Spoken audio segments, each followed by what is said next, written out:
Welcome. Thank you for being here. If you wouldn't mind giving us a like, and consider going ahead and subscribing as well, that would be fantastic. And if you really want to go the extra mile, go down to the description below and click the Patreon link. Lots of cool stuff going on there. As always, I love you, and enjoy the show, guys.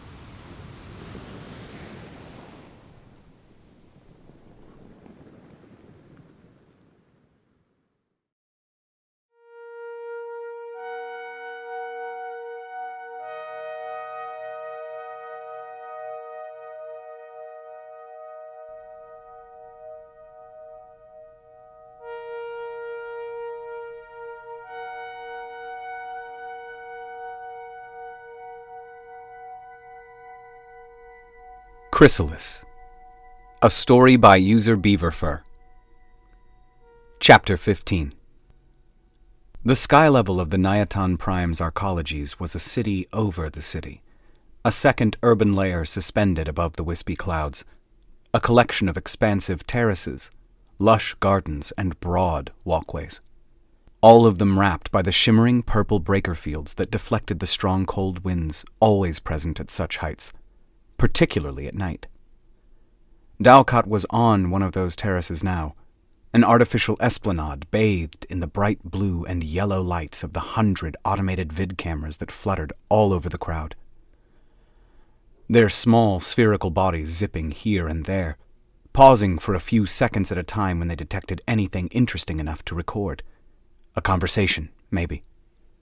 An interview to one of the delegations, or just a brief scene to broadcast the live audience of billions of sentient beings that were watching the event, all across the many worlds of the Galactic Federal Council and its associate states. After all, it wasn't every day that new accords were signed. He was taking a respite a few steps away from the thick of the crowd, away from the relentless socialization, mingling, and political games going on all around the place. Instead, Dalcott turned his gaze towards the breathtaking sights surrounding the terrace as he leaned over the railing, safe in the knowledge that the breaker fields would prevent any accident. He was looking at the endless city sprawl and its arcologies, the sea of artificial lights spreading underneath like a reflection of the night sky. It was strange. He had guessed he would feel a sense of vertigo, but the sky level was so high above the main ground that there was a disconnection. Much like when traveling in an aerial vehicle, it didn't feel like being someplace high so much as being someplace disconnected from the ground. As if Dalcott's mind was unable to intuitively grasp the actual height, refusing to acknowledge the true scale of the arcologies. A vid camera hovered nearby, turning to snap a few three-dimensional pictures of him before flying back towards the crew. Dalcott sighed. He knew he should get back into the thick of things soon. Even if his work in the negotiations for this new accords was already over, there was always a new treaty to work on. Always someone to talk to, someone to greet or be introduced to. But it just felt good to take a respite after that nightmarish, difficult negotiations of the past weeks. He had been working non-stop ever since attending that dinner at the Imperium Palace with Naxtani, in what now felt a lifetime ago. So yes, he had definitely earned a little respite. And upon arriving to this core world 2 days ago, he had decided to take his time in Niaton Prime as some well-deserved vacation, spending some of his time wandering around the sky level not unlike any other tourist, and trying not to think too hard about the mountains of work he knew awaited him as soon as he returned to his new post. Dalcott hoped that whatever new diplomatic crisis was already gestating between the new Terrans and the Zunvir Republic, or the Zunvir Republic and its internal tribes, would be considered enough to wait a few more days before demanding his full attention. He couldn't complain, though. He knew many of the other diplomats in the Esplanade eyed him with envious looks. Dalcott had been put in charge of the Council's special mission to the Orion Arm, a task force responsible for the diplomatic relations with both Terrans and Zunvirians. Its main goal was to prevent future conflicts and build bridges between the two species, which wasn't easy given the history of mass murder and genocide. But despite the colossal amount of work, he knew it was a good position. Being the leader of such a delegation in the galaxy's top hotspot meant Dalcott was just one step below the Zacharnine himself in the pecking order. And it meant he got invited to things like these, he thought, as he got a glimpse of Dassan Leur in the crowd, the celebrity philosopher being followed by a cohort of admirers. Meat? Really? Dalcott turned to look at his approaching assistant. Faisin was an odd piece, almost an opposite picture of Dalcott himself. Where Dalcott was slender, Faisin was short and stocky, his skin scaly rather than smooth. Even his species was known for their straightforwardness, rather than any sort of diplomatic politeness. So of course Dalcott had jumped at the chance of recruiting him for the task force. He looked at the plate of food in Faisin's hands. It was some sort of Terran recipe, or a reproduction of one at any rate. Thick slices of meat covered by a brown sauce, with some green and white vegetables thrown in for good measure. It's synthetic, you know, Dalcott said. No animals harmed. That doesn't make it any less gross, he muttered. And why do we have Terran recipes anyways? They don't even eat food. You know, Faisin, nobody's going to tell you their secrets. If I don't eat their food first, I know, Faisin grumped. Who told you that, by the way? You're always repeating it. Dalcott smiled. Someday I'll tell you. But it's true. Turns out food diplomacy is more important than it seems at first. So make sure you eat some Zunvirian recipes too, once you're done with that plate. We don't want to send the wrong message. And I don't want to vomit, Faisin said. Then he let out an exaggerated sigh. All right, whatever you say, you're the boss. A sudden agitation in the crowd attracted Dalcott's eyes. It was hard to tell from where he stood, but it looked like the Zacharnine was giving out some sort of public statement. Dalcott caught a glimpse of the Grand Minister's chitinous head, most of the vid cameras orbiting nearby and broadcasting his words. Faisin followed his gaze. We do all the work, he gets all the glory. Dalcott nodded. Politics. That's the way it is. Doesn't it bother you? Dalcott mulled on that for a few seconds. Did it bother him? His conversation with the Terran during its attack of Zunvir had received quite a few compliments once it went public, but much of the galactic population's attention had gone towards the aftermath of the attack itself. The smoking craters, where avenues and residential apartment complexes had once stood. The flooded cities and underground refuges filled with drowned corpses. They made for much more impressive pictures. And while people intellectually knew that if not for him it could have been much worse, that didn't stop them from focusing on just how bad it had actually been. Then, negotiations with the more reasonable new Terrans had started. Dalcott had been pivotal there, of course, acting as an intermediary between the two species, and coordinating the team of diplomats that eventually became the task force he now led. But the Zacharnine had been the spokesperson towards the rest of the Galactic Council. So while Dalcott's work had been acknowledged by high governance and privately rewarded, in the public eye it was the Grand Minister who got the accolades for ending the war. He knew he wouldn't have been happy with it in the past, back before his time with Naxtani, back when he had wanted to land a delegate position at this same core world. But public recognition somehow didn't feel so important now. No, he replied at last. Not really. We each have different roles to play. I'd rather be out there making things happen than here giving speeches. And it also means that the Zacharnine is in our debt. A Grand Minister can grant some powerful favors, you know. So having a grateful one on our side is better long-term than a few minutes in the limelight. I don't know, Faisin said. Seems like having my ugly mug in the vid broadcast would impress that Zatakian I met yesterday.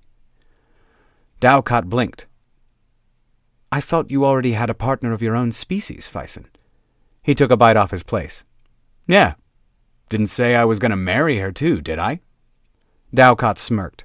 Faisin's colorful personality had caught him by surprise at first. That his jokes were delivered in the same matter-of-fact vocal tone that he always used, with no telltale facial signs whatsoever, had been confusing. But now Dalcott knew enough to recognize when Faisin wasn't being serious, or so he thought. Heads up, muttered his assistant. "We've got a gearbox incoming." Dalcott followed his gaze to see that a member of the Terran delegation was walking towards them. He frowned slightly. These new Terran bodies looked organic enough that it was easy to forget that they were machines underneath. There was no telling as to how long the range of their artificial ears was, so he should remind Fison to watch his words when there were Terrans nearby. Dalcott couldn't help but to feel a slight discomfort at the sight of the approaching machine. He knew it wasn't rational, but he couldn't erase the images of the mechanical soldiers advancing along the ruined buildings of Yavit. The same leisurely pace, the same arm swing and positioning of their feet. Except, of course, that the one approaching them now wasn't some automated drone in a massive army, but a sentient creature in its own right. And while the overall body shape was the same, looking at it closer, it was clear its appearance was vastly different from that of the assault soldiers. This machine had been designed for social interactions rather than combat. Its lines were smooth, and it had an actual face, delicately modeled after the original organic species they had evolved from. All in all, this Terran could easily pass for an organic creature, if not for its polished alabaster-white outer surface, or skin, if it could be called that. "Dalcott!" the Terran said, offering his right hand, the corners of his mouth gently moving upwards. "I'm glad you are here. Always happy to see a familiar face." Dalcott nodded and took the machine's hand in his own, shaking it as per the Terran's greeting ritual. The surface was cold to the touch, he noticed. "Likewise."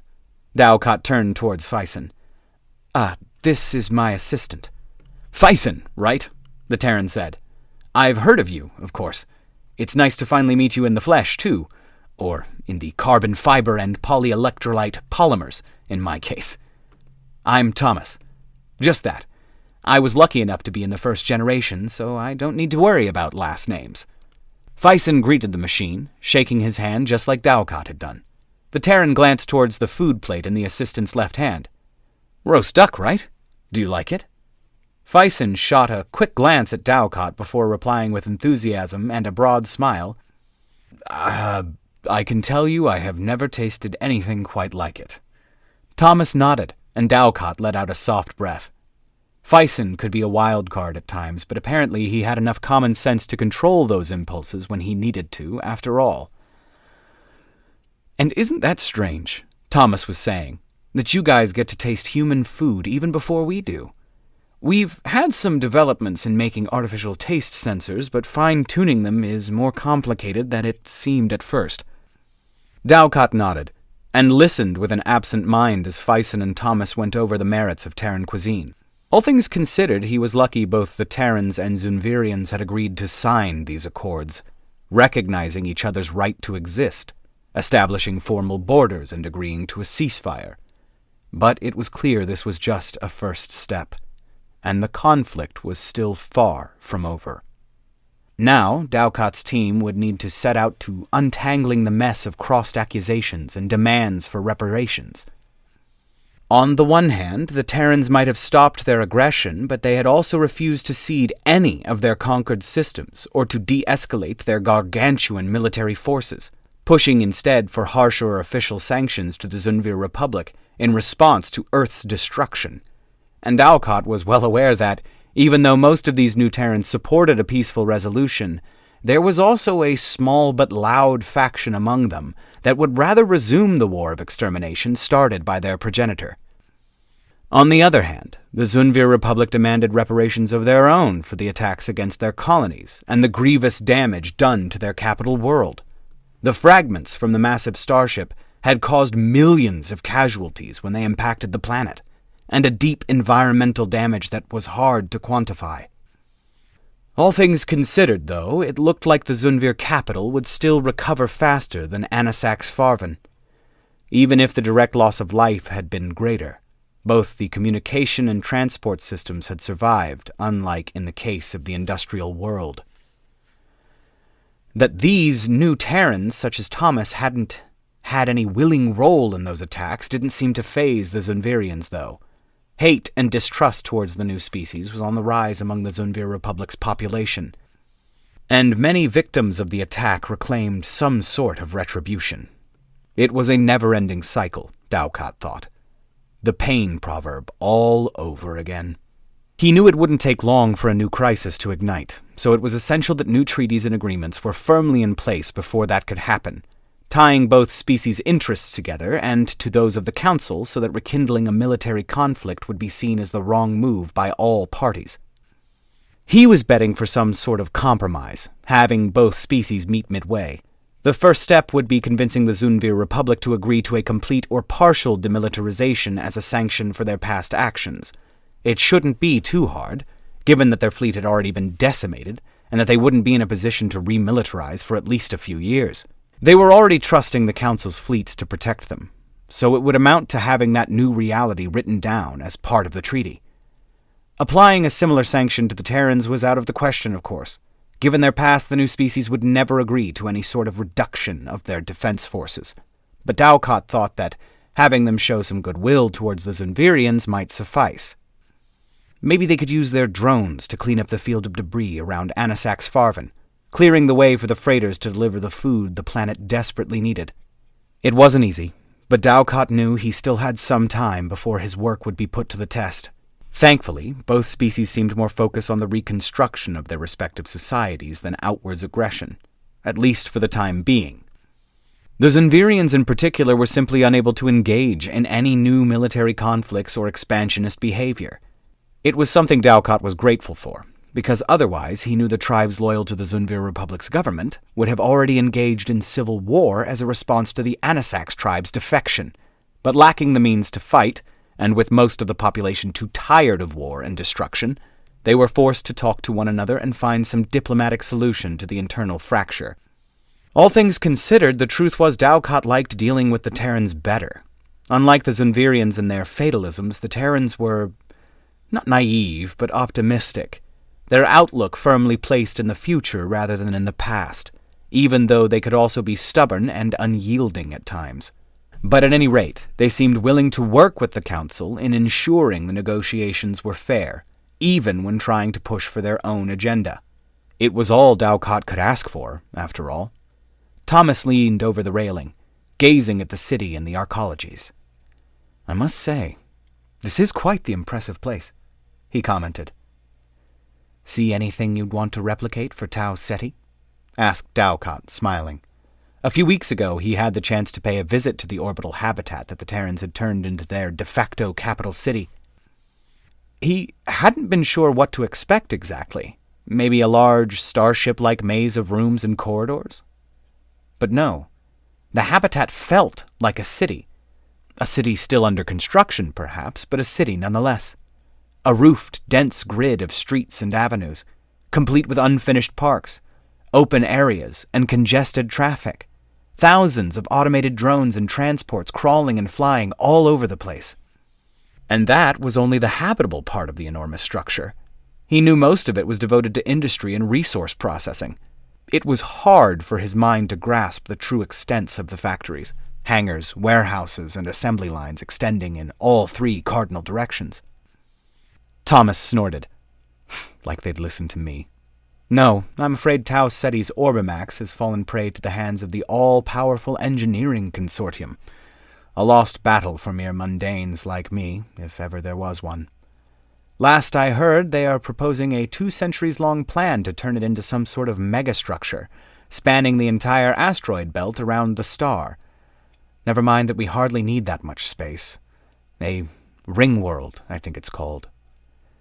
Dalcott nodded, feeling amused at Fison's facial expression, his eyes wide open. It was a common reaction in people who were exposed for the first time to the Terrans' particular conception of engineering. If there was something to take away from their bold plans, it was that just like the Zunvir Republic had been on the decline for a long time, the Terrans were clearly a species on the rise. High governance seemed to agree with that sentiment. An internal report placed the probability of the Terrans becoming the undisputed regional superpower of the Orion Arm at more than 70% within the next 10 years, 95% when looking at the next 25 years. Those were high enough chances that the Council simply couldn't afford not to do their best to approach the nascent species and attempt to build a friendly relationship with them. especially in light of all that had already transpired. It wasn't easy, though. There were many roadblocks Dalcott had to navigate, ranging from the Terrans' own nature as artificial sentient minds, something that technically was forbidden by the Council's own laws, to the distrust the new species had of their neighbors, and the consequences of the first Terran's past actions, which reminded him of the massive starship and how the war had ended. "Ah, Thomas," Dalcott said, turning to face the machine. "There's something I wanted to ask you about, related to the Battle of Zunvir." The Terran gave him a quick nod, inviting him to keep talking. "So, I've been going over the first Terran's actions right at the end," Dalcott continued, "and there's something that doesn't quite fit. Something that stuck out to me when reading the after-battle reports." "Oh?" Thomas said, his smile still present, though Dalcott's augmented irises noticed a slight, almost imperceptible deepening of his frown. "Yes, it was something that went unnoticed at first, but that was revealed when the Council cross-referenced the recordings of the battle by the surviving communications satellites in orbit around Zunvir. Apparently, there was a short, intense burst of extra EM activity coming out of the ship just a few seconds before it self-destructed. Our analysts think it was some sort of transmission, though nobody I asked is sure of exactly what it was. Other than the profile matches the pattern of—" "Dalcott," Thomas interrupted in a calm, contemplative tone. "Now, I wasn't at the battle myself, so I didn't receive that transmission, whatever it was. But you have to remember that our progenitor was a very troubled, confused mind, and right at the end it was under an enormous amount of stress and self-doubt. All the while piloting a heavily damaged ship. The most likely explanation for that EM burst you're talking about is a simple malfunction, an incoherent activation of the ship's damaged communication arrays, or maybe a glitch in the processing units that contained its mind." "Ah, I see, but if you—" "Of course," the Terran said. "I'll make sure to request our own reports and send them back to you for analysis, so that you can have all the information on the matter. But rest assured, I can guarantee you that our progenitor died when the ship crashed into the planet, right after liberating our minds. For better or worse, it's definitely gone." Dalcott nodded. "Well, thanks for the clarification, Thomas." The Terran did a waving motion with his hand. "Of course, don't worry about it." Then he looked towards the center of the esplanade. "So, aren't you two going back into the crowd?" "Maybe later," Dalcott said. "We're taking a rest. Enjoying the views, you know." "Sure. Well, I'll see you later then. Or tomorrow at the departure ceremony." Dalcott nodded. "Sounds good. Goodbye, Thomas." The machine waved and walked back into the crowd, right towards the rest of the Terran delegation. Dalcott saw Thomas approaching another of his species' delegates, a female Terran whose name he didn't know. Her head fiber strands fell over her shoulders and down to the middle of her back, with rhythmic pulses of blue light traversing them. It was a hypnotizing sight. It was also a good sign, Dalcott thought. It meant the machines were embracing their individuality, customizing their bodies to better reflect their different personalities. Paradoxically, the flashy displays of color and strange skin patterns was something that brought them closer to the rest of the galaxy's organic species, that moved them away from the plain uniformity of the assault drones. Said his assistant. Dalcott turned towards him. "Your thoughts, Vysen?" "I don't know." Thomas seemed very eager to remind us that the first Terran is dead. Dalcott nodded. "You noticed that too?" "Sure. Think they're lying?" He saw the Terran female steal a quick glance at them before resuming her conversation with Thomas. "No," Dalcott said, his mouth twisted in a cunning smile. "I don't think they are lying. I know they are."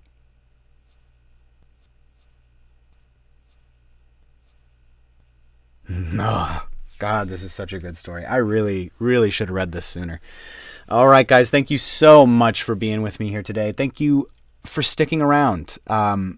Patrons and non-patrons, subscribers and non-subscribers alike, I really appreciate you guys watching, and it means a lot to me that you've embraced this story and that you, are enjoying it. I know that I have been really spotty with my uploading and my recording, and I am working on that, guys. I don't have much of an excuse other than just I haven't felt like doing it, and work has been so fucking hard. It's just been a lot, but I'm working on it, guys.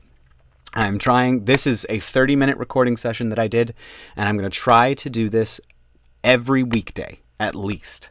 So that's, 30 times 5, that's 2.5 hours a week, maybe 3 hours a week if I do all 7 days. That's a lot. That's a decent chunk. So hopefully I can get into the swing of things with that. I've already had some troubles with corrupted data and a few other things, but we're getting back on track, guys. I appreciate you. Like, comment, subscribe, donate blood. That's good, always. We're actually, for the first time in a long time, the Red Cross is seriously low on blood. So if you are capable of giving blood, please go and do it, and I really appreciate you. Besides that, what? Oh, man. I've asked so many questions at this point. I can't remember what I have and haven't asked. What's your guys' least favorite accent that you know about, okay? So right now I'm trying to do like kind of a Minnesota kind of thing. Minnesota. I'm Jesse Ventura, and I was the governor of Minnesota. What's your least favorite accent, guys? I think Quebecois is a little difficult on the ears. I've made the mistake of saying that to someone from Quebec before, and I felt really bad because theirs was really light and I couldn't tell. I just thought they were maybe just regular Canadian. But regardless, is that Quebecois is a very difficult thing to listen to. And look, there are actually people who speak in that accent who sound absolutely beautiful. They're just fewer and farther between, in my opinion. And I'm not trying to fucking, get all up in, a particular province's face or anything like that. But y'all, come on.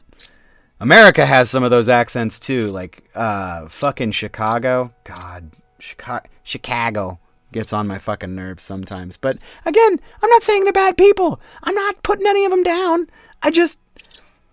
It's not my favorite, The accent that I enjoy a very good amount. No, we're gonna... Why are you running? I really enjoy that one. It's so fun. But seriously, guys, thank you so much for being here. I really appreciate it. Thank you for watching. Thank you for listening. And as always, I love you. And I will see you in the next one, okay? Anyway.